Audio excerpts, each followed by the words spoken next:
For every world-altering event, for every lick of progress that mankind has made, for every step mankind has taken that turned them from simple hunter-gatherers to building skyscrapers and going to the moon, it can all be trickled down to a man trying to get a nut off or a woman trying to get her clit rubbed. Gooning is a universal desire inherent in all human beings and is the primary motivator in creating the next generation of the human race so they too can goon some more.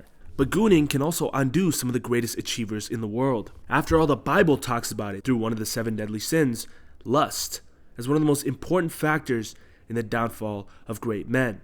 Because gooners exist in every generation and in all facets of life. It exists within the starved and hungry in the deserts of Africa, to the kings of Europe that ruled the whole wide world. Just because you have the whole wide world in your hand doesn't mean you have control over your dick and balls. If you leave your gooning unchecked, if you cannot tame it and hone it to do great things, if you're left with an afternoon where your parents aren't home yet and you're bored and you turn on your Dell computer screen and bust on your hand, it might already be too late for you. But me, Rami's Revenge, I understand where you're coming from. Because I understand that the only thing that all men are equal in is that they goon.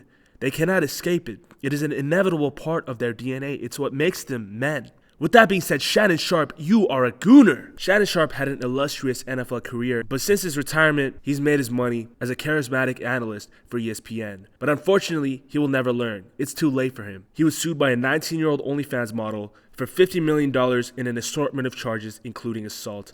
The alleged model, named Gabriella Zhu, I can't say the last part, a white woman, nonetheless, supposedly texted Shannon Sharpe a series of messages including, "Put a black baby in me," as well as, "I want you to put a dog collar around my neck and choke me while you're fucking me. And also, I know you missed this big juicy ass, 25 bands for each cheek. And yo, I'm not done. I want to put my tongue in your asshole and then marry you." Keep in mind, these texts were leaked from Shannon's lawyers in order to paint the picture that this was a normal relationship and not assault like Mrs. Zhu N-word is saying. Which, fair enough, I guess. But motherfucker, you're 57 years old. Your rookie season was in 1990. You were born before man landed on the moon. Why are you, as a self-respecting 57-year-old millionaire, doing race play with a 19-year-old OnlyFans model? And don't you think I forgot when you inadvertently started an Instagram live after throwing your phone onto your bed? And guess what? You're engaged in intercourse with a white woman once again. Shannon, I guess you're not so sharp, but I have empathy for you. It is very clear to me that life led you the wrong way at one point or another. Take, for example, this clip from an interview with Lil Yachty a year before the allegations. People like you, man, y'all get to a certain age and you still like them young. You like Yeah. You like the same age girls I like. Okay, yeah, right. When you get to a certain age, I'm getting old, but my eyesight's still young. right?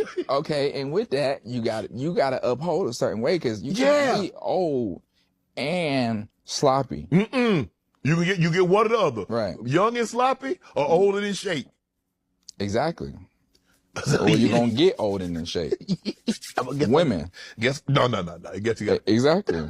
So in this clip, Lil Yachty was trying to stir Shannon into the right direction by telling him to cuff someone his own age because he's too old. But Shannon, with all of his escapades with young white women, did not understand what he was trying to throw. Instead, he needed to pop Viagra to fuck these white hoes once more. I appreciate Yachty for doing this. He is the angel on Shannon's shoulder, but unfortunately Shannon does not possess the foresight to understand Yachty's room tone, and he starts instinctually barking at the mention of young white women. He even makes jokes thinking Yachty feels him. You feel me? You feel me? You feel me?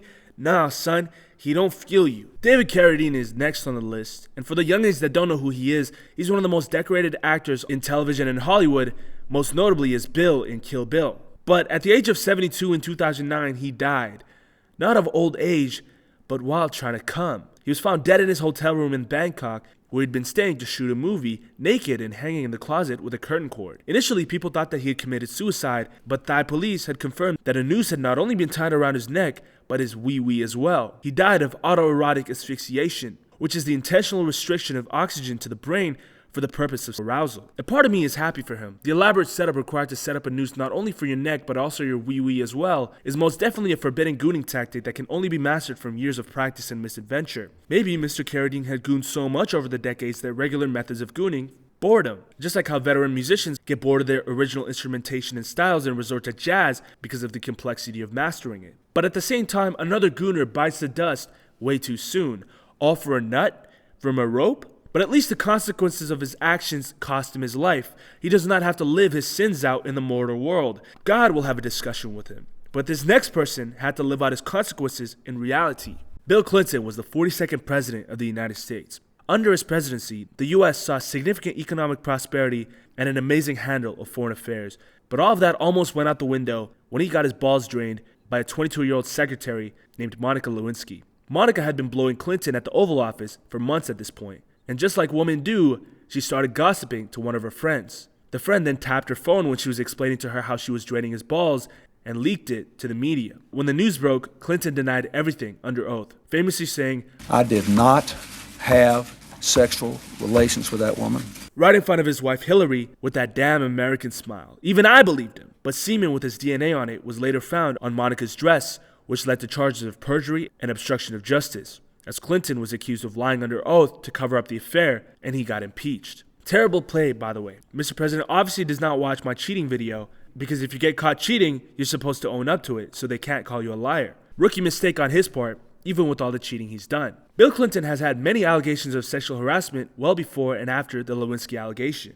This man cannot keep his dick in his pants. He whips it out every time and expects his dick sucked. I mean, I guess that's the audacity that's required to become president nowadays, but it can also directly be tied to your downfall. Listen, man, what a 50-year-old man does in his private life after his wife hits menopause is none of my business. But Bill, as the president of the United States, you have an image to maintain. And even though his impeachment did not go through and he was allowed to complete his term as president, there might have been an alternate course of history where he could have lost everything. But luckily, he didn't. And history has looked at him positively as a leader of America. And that is because behind every cheating husband is an incredibly loyal wife that would die for him. Hillary Clinton. Long before she was dueling with Donald Trump in the 2016 election, he was Bill's wife and the First Lady of the United States. When allegations came out that her husband was getting head at his desk in the Oval Office and it wasn't her, she immediately said heresy, saying the allegations were a part of a vast right-wing conspiracy organized by his political enemies. Even after the semen was found on the mistress's dress, Hillary thought about breaking it up, but she didn't. Their 50th anniversary was this year. If this isn't a story of a woman forgiving her husband's gooning ways for the greater good, I don't know what is. Ladies, take notes. Lord save us from the struggle of flesh. Women are better than. But with that being said, no woman will ever forgive the sins of Diddy, aka Sean Combs. This man will go down as the greatest gooner of all time. And combining that with his once greatness as a man, he'll go down as the greatest man whose downfall was gooning. Diddy had it all. He was a rapper, a producer, a music mogul, a sex symbol. Even grandmothers that didn't know what rap music was knew Diddy. He was appearing on breakfast television, bantering with Ellen DeGeneres. The imprint he has on pop culture will never be understated. But then, he killed Biggie Smalls. But they let it slide because he was throwing some of the craziest parties in human history. You know what I'm talking about. The aforementioned Diddy parties, where the most famous celebrities in the world would gather together and dress in white as part of a strictly enforced dress code and put them all on the same level, regardless of status and class. Which is ironically what the Muslims do in Mecca, but unlike Mecca, you should never stick around too long at a Diddy party. For a good 20 years, the Diddy party was the party to go. At one of the parties, Martha Stewart said Combs was very handsome in white and described the all-white dress as a stunning sight. Another time, Diddy arrived to the party with an original copy of the Declaration of Independence as his date.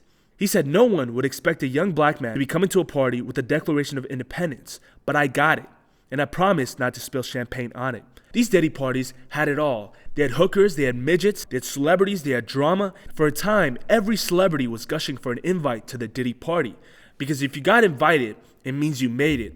But then they found 1,000 bottles of baby oil in his compound and 984 dildos on top of it. TMZ leaked security footage of Diddy beating his girl, and everybody that went to the Diddy party became quiet. Some girls that allegedly got trafficked started coming out. It was like the Harvey Weinstein dick-sucking case all over again.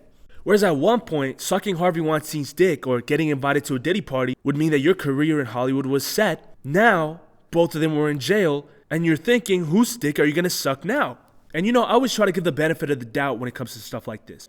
Because as a prestigious man of power that has sacrificed probably a lot to climb the corporate ladder, maybe a few acts of fellatio from women that just want clout off you shouldn't end your career. After all, this is what you sacrificed your whole life for. Giving your life and blood to climb any corporate position as a medium ugly guy in hopes that one day you get enough power that hot girls want to suck your dick for a career, you should at least be rewarded for all the hard work you did. Look at Bill Clinton.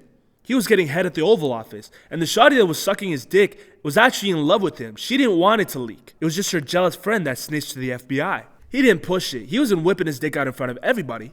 But Diddy and Harvey pushed it too far. They wanted their dick sucked by every woman, and it all came crashing down on their face. Harvey was on demon time, and Diddy was on 1,000 bottles of baby oil. This is a gooning addiction if I've ever seen one. As ancient Rome grew richer and more powerful, their leaders became more decadent. The discipline and duty that built the empire gave way to indulgence, pleasures, and excess. Roman elites spent fortunes on banquets, orgies, and spectacle, trading their sense of purpose for fleeting satisfaction. After all, this is the society where gay sex as we know it was invented. Lust, disguised as freedom, became the poison that eroded their character and clouded their judgment. And like Diddy and Harvey, Rome fell in spectacular fashion, all because of gooning too much.